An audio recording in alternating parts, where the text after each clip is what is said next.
कळंबोलीहून खिडूकपाडा गावाकडे जाणाऱ्या steel market मार्गावर संध्याकाळी 7 पासून मध्यरात्रीपर्यंत तृतीयपंथीय अश्लील वर्तन करत असून या विरोधात महिलांनी रस्त्यावर उतरून आंदोलन केले।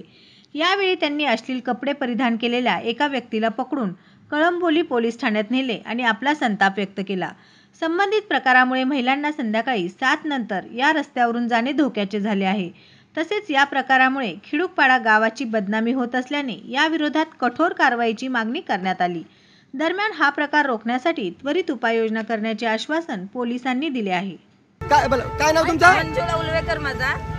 आम्ही खिडूकपाडा गावात आम्ही ग्रामस्थ आहोत। आमच्या गावात आता आज किती महिने झाले आमच्या रस्त्यावर इथे सगळे तृतीयपंथी उभे राहतात। यामुळे आमच्या मुलांना रात्रीच्या अपरात्री येण्याचा पण त्रास आहे। उद्या काय झाल्यावर कोण जबाबदार आहे त्यांना? चालायला आल्यावर रस्त्यावरती सगळी रस्ते कसे कुठल्याही अवस्थेत इथे उभी राहतात। मग आमच्याच गावात हा कशाला प्रकार पाहिजे आणि कुठून येतात ते आम्हाला माहित नाही। त्यांचं तुम्ही पण त्यांचं हे करा, सगळ्यांनी हे करा। बरं, महिला आमच्या गावातल्या सगळ्यांचा विरोध आहे त्याला। बरं, मी काय म्हणतो, महिला म्हणून तुम्हाला कधी अडचण वाटते का इथे अशा कुठल्याही अवस्थेत? बोला बोला, काय म्हणता? बोला बोला, काय बोला? तुमचं नाव काय? कविता पाटील। बरं, इथे ते कुठल्याही अवस्थेत ते असतात लोक आणि इथे जाणारी मग आपली पोरं असतील किंवा महिला असतील, तुम्हाला वाटतं का, भीती वाटते का आमची पोरं देखील वाईट वळणाला लागतील?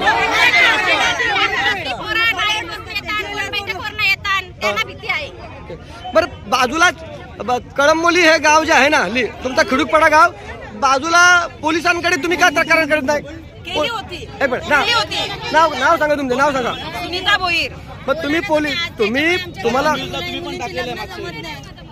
तुम्हाला पोलिसांना काय तक्रार करत नाही? तुम्ही केली होती, दोन वेळा आमच्या सासऱ्यांनी केली होती, पण कोण लक्षात नाही देत। काय नाव तुमच्या सासऱ्याचं?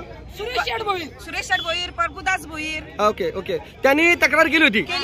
मग तुम्हाला वाटतं पोलीस का कारवाई करत नाही? काय माहिती आता आम्हाला, काय माहिती आता पैशाचं आहे का कसं आहे माहित नाही आम्हाला, पण ते लक्षच येत नाही।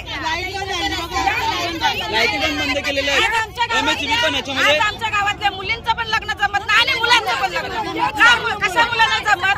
तर आपल्या गावाच्या भोवती सगळे ते शक्य असतात, त्याच्यामुळे आमच्या गावातल्या मुलींचं म्हणजे गावाचं नाव खराब झालेलं आहे। यांच्या मुलांच्या गावाचं नाव खराब झालेलं आहे।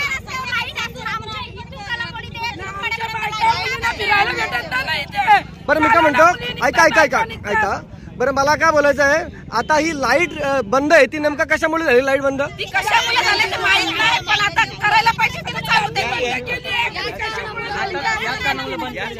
याच कारणामुळे बंद झाली असेल टायमाला।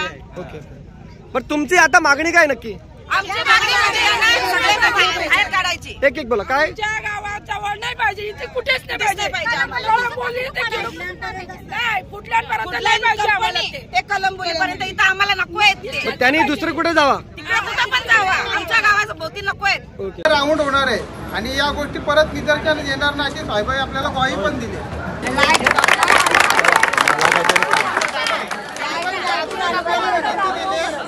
जर पुढे ही गोष्ट जर पुढे न्यायची असेल तर आपल्याला 2 भक्कम पुरुष आणि 2 भक्कम लेडीज लागतील।